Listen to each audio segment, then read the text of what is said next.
The video you are about to watch is from an old woodworking magazine that I published during the years of 2003 to approximately 2006. This was a very unique magazine. It was purely video content and it was distributed on DVDs. The magazine ran for approximately 3.5 years, and then due to financial concerns, we simply had to terminate the magazine. We moved on to other things over the last roughly 15 years. However, there has been a request to resurrect this content, so I've gone through the trouble to get the equipment, the products, everything I needed in order to bring this content back to life to share with everyone. Here on this YouTube channel, we'll be putting up approximately 100 to 120 of the original stories that appeared in that magazine. The magazine was called Woodworking at Home Magazine, and it was truly one of a kind in the world. I really hope you enjoy these videos, and please tell your friends about them. Welcome to What a Relief. I'm Dave Riley. In our last segment, we started a three-part series on carving a iris. The last session, we talked about how to scale the drawing, where we get ideas for our drawings and get it prepared to put on our material for our carving. This was the carving, as you recall, that we started to do. The next stage now is, as we left off, is to taking our material and gluing our pattern to the wood. I use carpenter glue. You can use spray adhesive, whatever seems to work best for you. Once we get it down and glued onto the surface, we can start our carving. However, let me suggest very emphatically that you should color in all the areas that is going to be background. With all these lines, when you go up close and you're routing or carving it away, they really don't make an awful lot of sense unless you see the entire image at once. So by filling in, I use red marking pen here, the areas that are going to be carved away as background, I think is essential. It is very easy to accidentally carve where your work is going to be and not have the background. So with that said, we can go on to the actual removing the background. There's a number of ways of accomplishing this. There is using a router, which is a very conventional way. If you don't have a router, we can do it by drilling, which I will show you. And then if you want to be really traditional about it, you can completely hand carve it.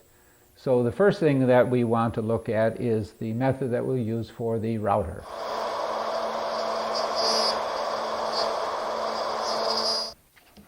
Here I've been using the router to roughen in the background, and now we can come in closer and I can show you some of the details of that. Now for doing the outer areas, I use a 1/2-inch flat bottom spiral bit. One important thing to remember is I have a wooden scrap clamped to the side so that as the router comes over to the edge, it gives it a little bit more support so that I don't have the risk of tipping.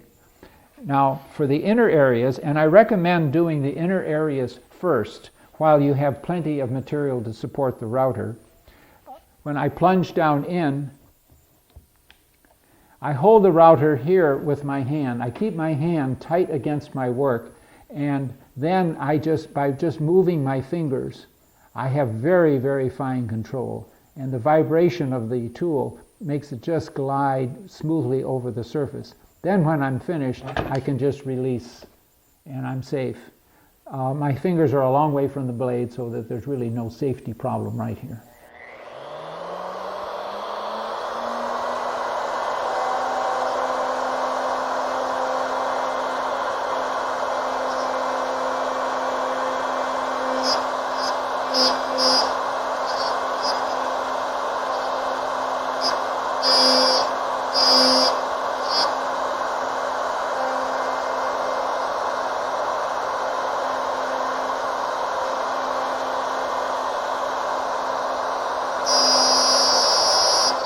Now to illustrate the drilling technique, I use this portable electric drill, and in this case I'm using a 1/4 inch bit, and my depth gauge is simply a 3/4 inch hardwood dowel drilled out, and I set it so that, again, for this carving, the 3/16 projection is here, and it's simply a matter of drilling.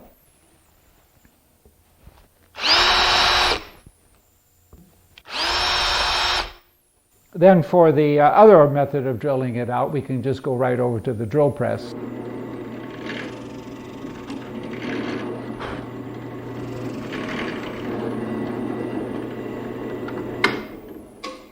Now what we've done here is I've set my depth stop so that I have my, again in this case, my 3/16 inch depth. What you're doing here is you're not only removing waste, but you're also establishing the depth of the background, so that when you're doing your carving, you can just cut away to the bottom of these holes and you will have a consistent depth. One thing I should mention is that don't be too concerned about the final finish of this background. That's going to be done the very last thing. So it's just to rough this background down is what we're trying to accomplish here. Now the more traditional method of getting the background down is to use the gouges. The first thing that you want to do is to establish the depth of your carving. So the first thing to do is to mark your depth. In this case, for this carving, I suggest the 3/16 of an inch. Always use a pencil and mark your lines. Don't trust yourself to your eye. A good sharp pencil line is the most important to do. Now when you're removing the background and wasting it away, as the term is, I like to go across the grain. This way, as you can see, the wood peels away very neatly. If you're going with the grain, such as this way, you have a tendency it may start chipping and breaking out. So you can remove a lot of wood very quickly by going across the grain. I prefer a fairly deep gouge. This is a number 7, which allows me to clean the wood away rather rapidly.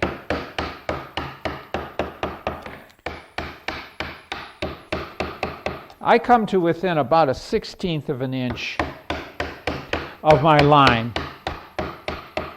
This gives me sufficient for trimming the lines to their final shape.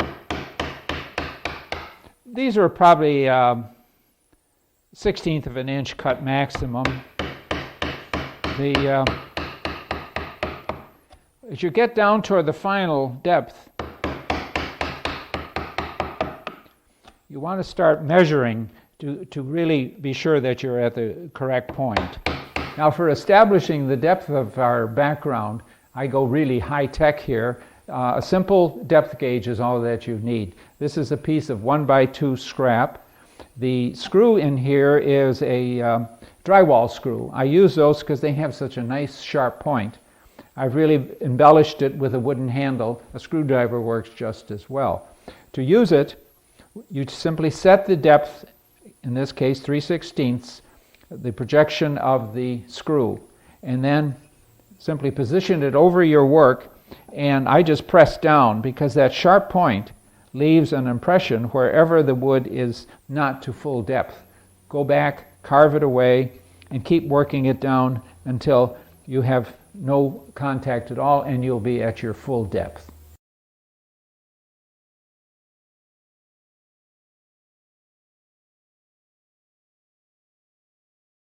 So now we have just about completed the cutting down the background, or grounding as it's sometimes referred to.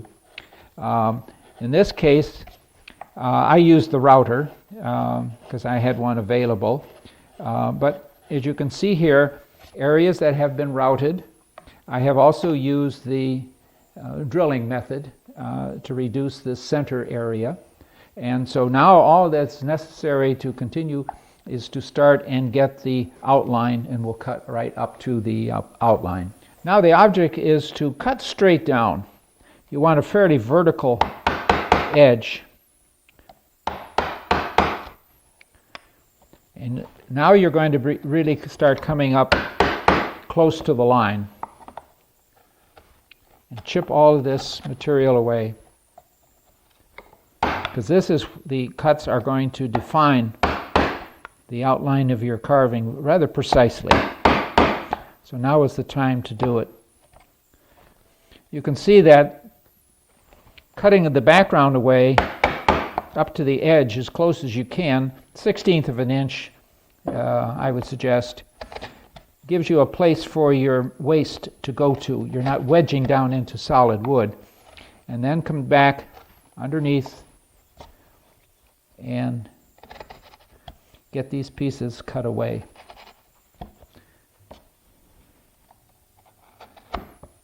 It's rather tedious work, but it's something that has to be done.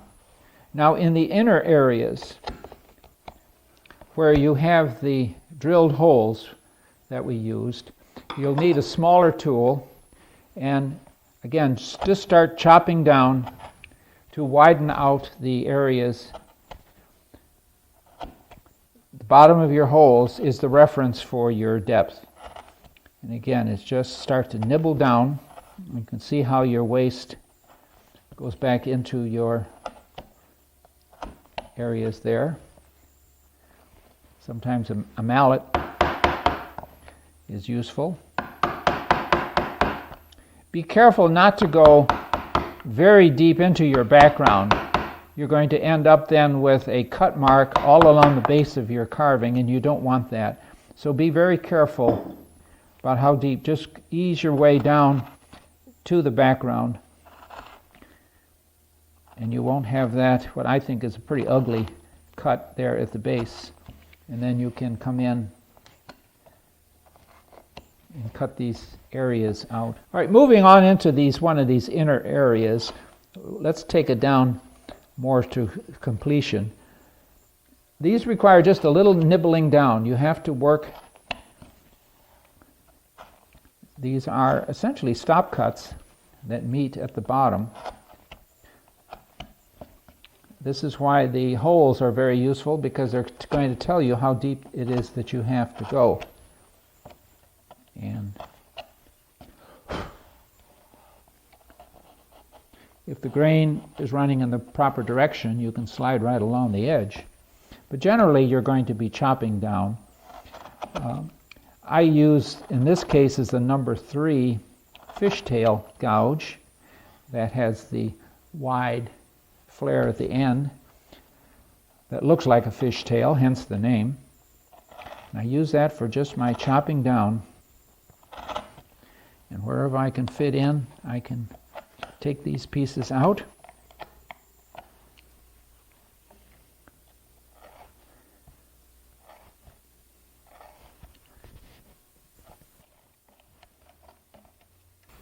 For these longer areas, I can use a wider tool. It just covers more ground. Now, to get down at the bottom, especially in these very narrow areas, I have what is called here is a long bent tool.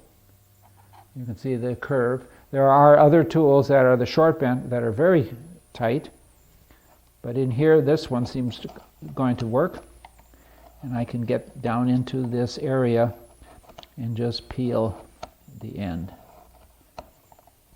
There's a lot of pick up, put down of your tools. Don't try to stay with the same tool the whole time. There's a constant adjusting and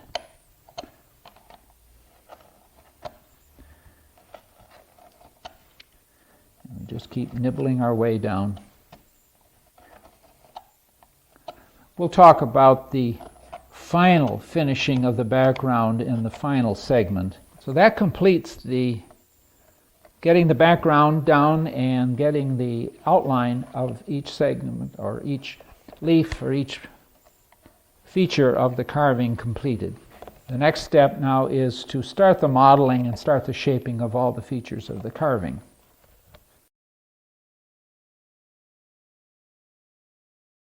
Now we continue with the carving by defining where the various features are going to be, how deep they're going to have to go, which is going to be high, which is going to be low.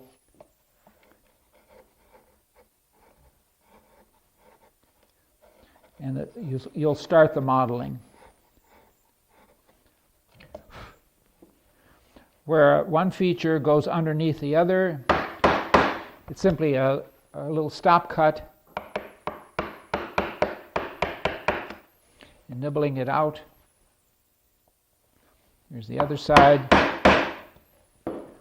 If you're unsure of where the different features are going to go above or below, it might make some sense just to pencil in the area that you want to perhaps say cut down and where they go down underneath or around or over each other.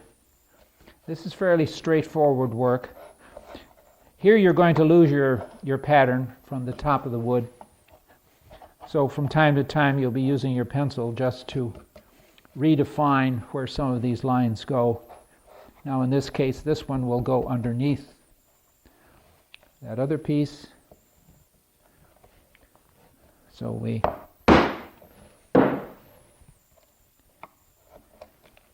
this is the starting of the modeling, getting the areas that go down, under, others that go up on top. And this will keep us going until the next segment, where we will discuss the final finishing, the final detailing, and some of the more difficult areas where around the bud and the leaves of the flower itself. We'll cover that, detailing, and the final finish in the next segment. So that completes this segment. Thanks for watching. We'll see you on our next issue, where we'll complete the project. I sincerely hope you enjoyed watching this video. If you truly enjoyed it, please help us share this information with the rest of the communities. Please hit the subscribe button, give us a big thumbs up, and be sure to tell your friends about this channel. Thanks again for watching.